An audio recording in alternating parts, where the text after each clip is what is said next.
Quinta parte do estudo, Shema versus Trindade, pelo Rosh Moshe Ben Shalom.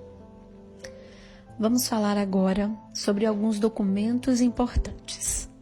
Na Bíblia Thompson, uma das mais respeitadas e usadas pelos grandes pregadores, nas páginas 1377 e 1378, no último parágrafo lemos: a Bíblia de Jerônimo ficou conhecida por Vulgata Latina, sendo hoje usada pela Igreja Apostólica Romana como a autêntica versão das Sagradas Escrituras, apesar de muitos eruditos acharem pobre e até acusarem de cometerem falhas gravíssimas. Na página 1378, na segunda parte, no parágrafo 3º, lemos: milhares de erros foram detectados no Novo Testamento Almeida, muitos desses produzidos pela comissão de eruditos que tentam harmonizar o texto em português. Também na Tribuna do Espírito Santo, no domingo 1º de agosto, nós lemos uma matéria intitulada Bíblia em Nova Polêmica. Bart der Ehrman, considerado um dos maiores especialistas em estudos bíblicos e origem do cristianismo, lança o livro Quem Jesus Foi e Quem Jesus Não Foi, pela Ediouro. O objetivo do autor foi fazer com que os leitores se despissem de suas crenças religiosas antes de ler a Bíblia Sagrada. Uma questão debatida por ele é que o conhecimento crítico do livro sagrado não é compartilhado dentro da igreja. O autor alerta ainda para o fato de que os 4 evangelhos oferecem perfis diferentes do Messias e que, por exemplo, a Santíssima Trindade foi criada pela Igreja Católica e não é encontrada nas páginas da Bíblia. Ehrman relata sua experiência no seminário na Universidade de Princeton. A descoberta dos alunos de que estudiosos têm visão muito distinta causa grande choque. Sua compreensão sofre uma mudança radical. Já em outra matéria, intitulada A Trindade e a Igreja, da revista americana The Living Pulpit, a New Catholic Encyclopedia, a nova enciclopédia católica de 1967, onde o professor da Universidade de Berna, na Suíça, Martins Werner, e também o historiador Will Durant e o pesquisador James Hastings, da revista Encyclopedia of Religion and Ethics, Enciclopédia da Religião e Ética. Segundo mencionado na matéria, a Trindade não é um ensino de Yeshua ou messiânico, é um ensino da Igreja. A revista americana The Living Pulpit observou: às vezes parece que todas as pessoas presumem que a doutrina da Trindade é um ensino teológico padrão, mas acrescentou que não é um conceito bíblico. A New Catholic Encyclopedia, de 1967, considera detalhadamente a doutrina da Trindade e reconhece: o dogma trinitariano é, em última análise, uma invenção do IV século. A formulação de um só Deus em 3 pessoas não foi solidamente estabelecida, por certo, não plenamente assimilada na vida cristã e na sua profissão de fé, antes do final do IV século. O professor da Universidade de Berna, na Suíça, Martin Werner, observou: sempre que o Novo Testamento considera a relação de Yeshua como Pai, quer com referência à sua vinda como homem, quer à sua posição como Messias, entende-se e descreve-se essa relação, sem dúvida nenhuma, como subordinação. Fica claro que Yeshua e os messiânicos acreditavam em algo muito diferente da doutrina da Trindade, ensinada hoje nas igrejas. Agora vamos para o Mikver da Teshuvá, a imersão para retornar. Portanto, ide, fazei discípulos de todas as nações, batizando-os em nome do Pai e do Filho e do Espírito Santo. Mateus 28:19. Na própria Bíblia Católica, versão de Jerusalém, no rodapé temos uma nota explicativa dizendo que esse texto não pertence ao original hebraico. Ele foi acrescentado posteriormente pelos padres católicos. Nota: este versículo é usado por quase todas as igrejas, católicas, evangélicas, tradicionais, pentecostais, neopentecostais e liberais. A grande maioria toma esse texto para a realização do batismo, mesmo que este texto esteja isolado dos demais relacionados sobre o assunto. Uma exegese deixa claro que Mateus 28,19 está sozinho e contradiz os demais. A grande pergunta é: por que quase todas as igrejas lançam mão de Mateus 28,19, desconsiderando todos os outros textos? Ou houve uma contradição entre os apóstolos e Mateus 28,19, ou foi relaxadamente adulterado? Façamos uma exegese entre os evangelhos sinópticos. A passagem de Mateus 28,19 aponta para depois da ressurreição de Yeshua, quando o mestre anuncia o famoso Ide. Então, pegamos outras passagens sinópticas para comparação.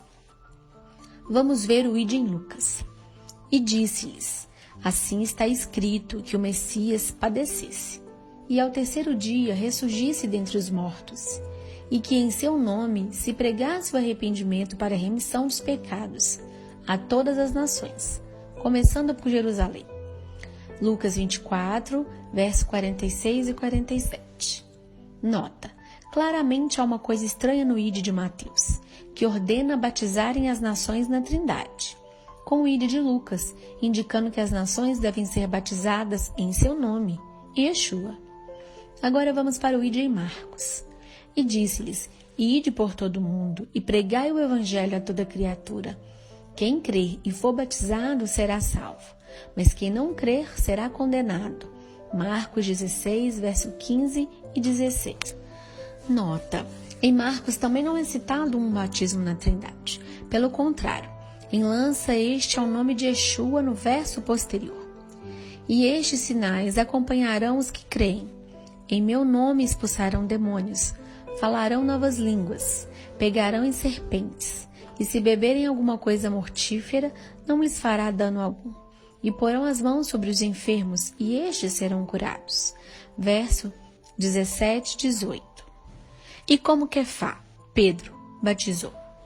Quefá, Pedro, então lhes respondeu: arrependei-vos, e cada um de vós seja batizado em nome de Yeshua HaMashiach, para a remissão dos vossos pecados, e receberei o dom da Ruach HaKodesh, Espírito Santo.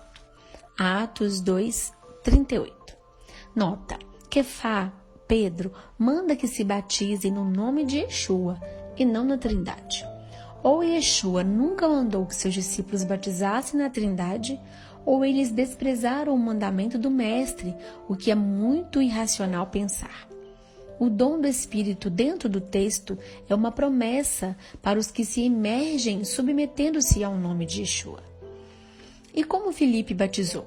Mas, quando creram em Filipe, que lhes pregava acerca do reino de Elohim e do nome de Yeshua, batizavam-se homens e mulheres. Atos 8:12. Nota: será um complô entre os apóstolos contra o que Yeshua ordenou ou um complô dos bispos romanos? Quem desobedece ao mestre? Como Pedro e Yohanan João batizaram juntamente? Porque sobre nenhum deles havia ele descido ainda, mas somente tinham sido batizados em nome do Senhor Yeshua. Então lhes impuseram as mãos e eles receberam a Ruach HaKodesh, Espírito Santo. Atos 8, 16, 17. Nota: veja novamente que a Ruach HaKodesh é uma promessa que se cumpre posteriormente ao batismo no nome de Yeshua e é tão somente derramada com a imposição de mãos. Quefá, Pedro, fala do Ide e batiza no nome de Yeshua. Este nos mandou pregar ao povo e testificar que ele é o que por Elohim foi constituído, juiz dos vivos e dos mortos.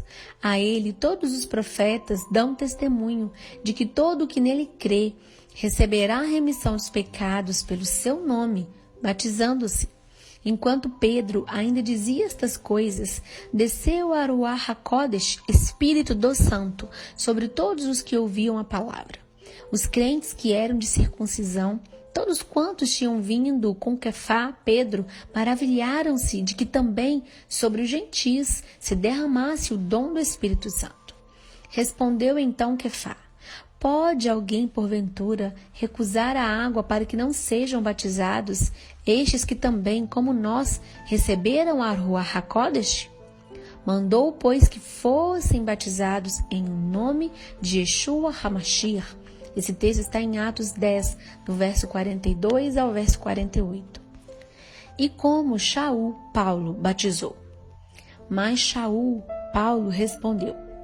E Yohanan, João Batista, administrou o batismo do arrependimento, dizendo ao povo que cresce naquele que após ele havia de vir, isto é, em Yeshua. Quando ouviram isso, foram batizados em nome do Senhor Yeshua. Havendo-lhes imposto as mãos, veio sobre eles a Ruach HaKodesh, e falavam em línguas e profetizavam. Atos 19, 4 e 5. E como Ananias emergiu a Shaul, Paulo? Agora, por que te demoras? Levanta-te, batiza-te e leva os teus pecados, invocando o seu nome. Atos 22, 16. E Yohanan, João, falando da remissão dos pecados no batismo. Filhinhos, eu vos escrevo, porque os vossos pecados são perdoados por amor do seu nome, Yeshua. Esse texto está em 1 Yohanan, João 2,12. Romanos confirma. Ou, porventura, ignorais que todos quanto fomos batizados em Yeshua, fomos batizados na sua morte. Romanos 6,3. Agora vamos para uma imersão em Gálatas. Porque todos quantos fostes batizados no Mashiach, ungido, os revestisse do Mashiach, unção. Gálatas 3,27. Por que não se batiza em nome do Pai? Bom, sabemos que o batismo é em nome do Filho, por uma questão óbvia. Foi o Filho que morreu por nós. O Pai é eterno e o único que possui imortalidade em si mesmo. O Filho a tem porque o Pai o deu. Pois assim como o Pai tem vida em si mesmo, assim também deu ao Filho ter vida em si mesmo. Yohanan, João 5,26. Todos sabem que o batismo representa morte e ressurreição. Quando nos imergimos, estamos publicamente confessando o ato do Filho.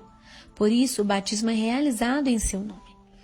Ou, porventura, ignorais que todos quantos fomos batizados em Yeshua, fomos batizados na sua morte. Romanos 6,3. A Trindade subjulga o nome. Agora, por que te demoras? Levanta-te, batiza-te, lava os teus pecados, invocando o seu nome. Atos 22,16. O batismo em nome do Pai, do Filho e do Espírito Santo simplesmente oculta o nome. Sabemos que o Pai tem um nome, Yahweh. O Filho também tem, Yeshua. Agora, qual o nome do Espírito Santo? Se você respondeu Espírito Santo mesmo, está completamente enganado ou mentindo à consciência. Espírito Santo é uma referência direta ao Pai, primeira pessoa no caso. Se vós, pois, sendo maus, sabeis dar boas dádivas aos vossos filhos, quanto mais dará o Pai Celestial, o Espírito Santo, àqueles que lhe o pedirem. Lucas 11:13. Se Espírito Santo refere-se também a uma pessoa, a primeira pessoa, qual o nome da terceira pessoa? Também Ruach HaKodesh, sopro, distinto, separado, santo, é um adjetivo, uma qualidade e não um nome.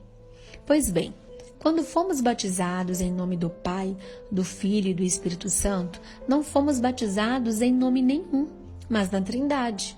Aconselho que rapidamente tire a Trindade de seus lombos, assim como também fiz, e batize-se em nome de Yeshua, e receberás o dom do Espírito Santo, Elohim, que é a vida eterna. Aleluia! Trindade, a força do ecumenismo. Neste livro sobre o ecumenismo da editora católica Paulus, orienta-nos muito sobre o batismo na Trindade. Na página 31, cita o texto que diz o Diretório da Igreja Católica, no parágrafo 93, sobre o batismo ecumênico. O batismo é conferido com água, e a fórmula que indica claramente o ato de batizar em nome do Pai, do Filho e do Espírito Santo. Por isso, é da maior importância para que todos os discípulos de Cristo, que o batismo seja ministrado dessa maneira por todos e que cheguem a um acordo sobre o seu significado e sua celebração válida. Já na página 32 lemos: agora volte lá para o Catecismo da Igreja Católica e leia o que diz sobre o batismo. Pense no batismo de um metodista, de um batista, de um luterano, de um adventista. Se há um só batismo, tudo o que referimos ao nosso batismo se aplica a eles também. Já na página 33, o batismo é o fundamento de todos os cristãos, também como os que ainda não estão em plena comunhão com a Igreja Católica. Com efeito, aqueles que creem em Cristo na nomenclatura e foram validamente batizados na Trindade estão constituídos em uma certa comunhão, embora não perfeita, com a Igreja Católica. Batizados são incorporados a Cristo e, por isso, com razão, são honrados com o nome de cristãos e merecidamente reconhecido pelos filhos da Igreja Católica como irmãos. Nota: se você está apto a ser chamado de irmãos pelos filhos da Igreja Católica, é porque você também o é. O livro ecumênico também afirma na página 31. É considerado sempre válido o batismo nas seguintes igrejas: orientais, ortodoxas, vetero-católica, episcopal do Brasil, anglicana, luteranas do Brasil, metodista. É considerado válido o batismo dessas outras igrejas quando feito direitinho, como manda o rito: presbiteriana, batista, congregacionista, adventistas, quadrangular, Assembleia de Deus, Deus é amor, Brasil para Cristo, Exército da Salvação e as demais pentecostais. E na página 33, algumas dessas igrejas já estão bem perto de nós, reconhecem o nosso batismo e já nos tratam como companheiros. Este dogma trinitariano maligno principia toda idolatria. Lembre-se que Hassatan, o acusador, uma vez tentou estabelecer um domínio tríade nos céus e foi precipitado de lá. Em toda a Escritura notamos claramente o Eterno pondo seu filho em posição de honra, assentando-o em seu braço direito, porém nunca convidou alguém a sentar-se do seu lado esquerdo. Satanás, não conseguindo literalmente estabelecer-se lá, posicionou seu trono nas testas das pessoas. Infelizmente, a serpente, no subconsciente das pessoas, muitas das quais involuntariamente lhe prestam culto, adorando outro ser que a Bíblia nunca nos autorizou.